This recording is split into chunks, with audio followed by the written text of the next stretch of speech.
Hi, நான் ஒரு மருத்துவ வீடியோ போட போகிறேன். இந்த ஆடு வளர்க்குறாங்களே அவங்களுக்கு கால்நடை மருத்துவம். யாரெல்லாம் ஆடு வளர்க்குறீங்களோ அவங்க எல்லாருக்கும் ஒரு நல்ல செய்தி நான் சொல்ல போகிறேன். என்ன தெரியுமா? நிறைய இந்த சின்ன குட்டி பெரிய ஆடு மொத்தத்துக்குமே எல்லாத்துக்குமே சில நேரங்களில் வயிற்றுப்போக்கு வந்துடும்.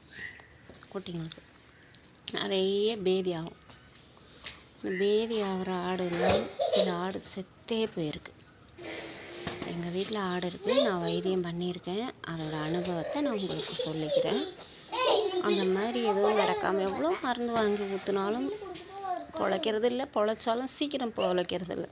ரொம்ப நாளாகவும் இழுக்கும். ஆடு நோஞ்சி செத்தது பாதி உயிர் போயிடும் அதுக்கு. அப்படி ஒரு சூழ்நிலை இருக்கிறதுனால அந்த மாதிரி ஆகாமல் பட்டனை சரி பண்ணி காப்பாற்றிக்கிறது எப்படின்னு நான் உங்களுக்கு ஒரு வீடியோ போட போகிறேன். பச்சை இலை தான், இலை மூலிகை தான். அது என்ன இலைன்னா, நீங்கள் எல்லோரும் பார்த்துருப்பீங்க, நொச்சி, கருநொச்சின்னு சொல்லுவாங்க. அதுக்கு வேறு ஏதாவது பேர் இருக்கா என்னன்னு எனக்கு தெரியல. அந்த கருநொச்சி தான் இப்போ இதோட வைத்தியம். அதை நீங்கள் பாருங்கள். இப்போ நான் உங்களுக்கு அதை காட்டுறேன்.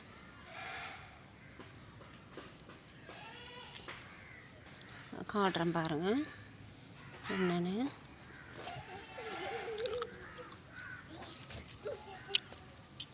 இந்த பார்த்தீங்களா, இதுதான் கருநொச்சி. நல்லா தெரியுதா என்னன்னு எனக்கு தெரியல.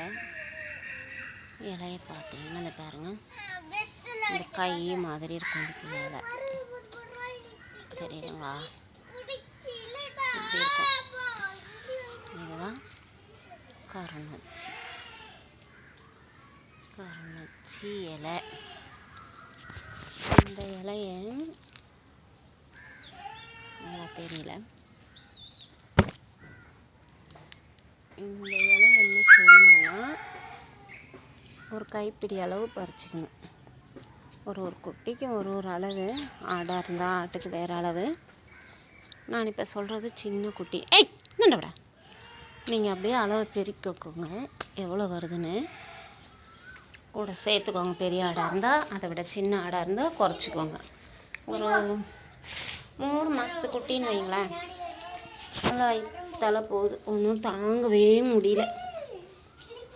அப்படின்னும்போது அந்த 3 மாத குட்டிக்கு ஒரு கைப்பிடி, கையில் இப்படி பிடிச்சோன்னா ஒரு பிடி, இப்படி கையில் இப்படி டைட்டாக அப்படி பிடிக்கணும். ஒரு பிடியெல்லாம் எடுத்து நல்லா தண்ணி எதுவுமே ஊற்று.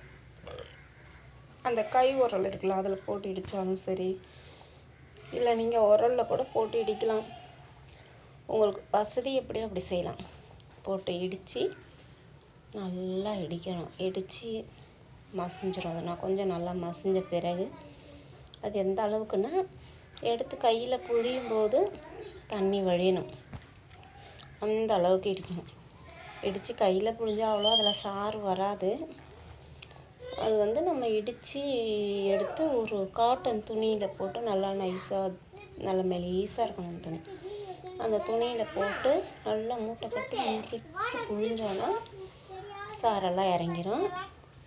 அப்படி இறங்கிருச்சுன்னா அதை எடுத்து ஒரு 3 மாத குட்டிக்கு குழந்தைக்கு ஊற்றுற அந்த ஒரு பாலாடையில், ஒரே ஒரு பாலாடைக்கு கம்மியாகவே ஊற்றலாம். அதை விட கூட ஊற்றிடாதீங்க 3 மாத குட்டிக்கு. அப்போ 6 மாத குட்டிக்கு எவ்வளோ, ஒரு வருஷ குட்டி, ஒரு வருஷம் ஆனதுக்கு எவ்வளோ அப்படின்றத நீங்கள் அளவு கூட்டிக்கோங்க. அதில் கம்மியாக இருந்தால் அதன்படி குறைச்சிக்கோங்க. இவ்வளோதான் அளவு. ஒரு பாலாடை போதும்.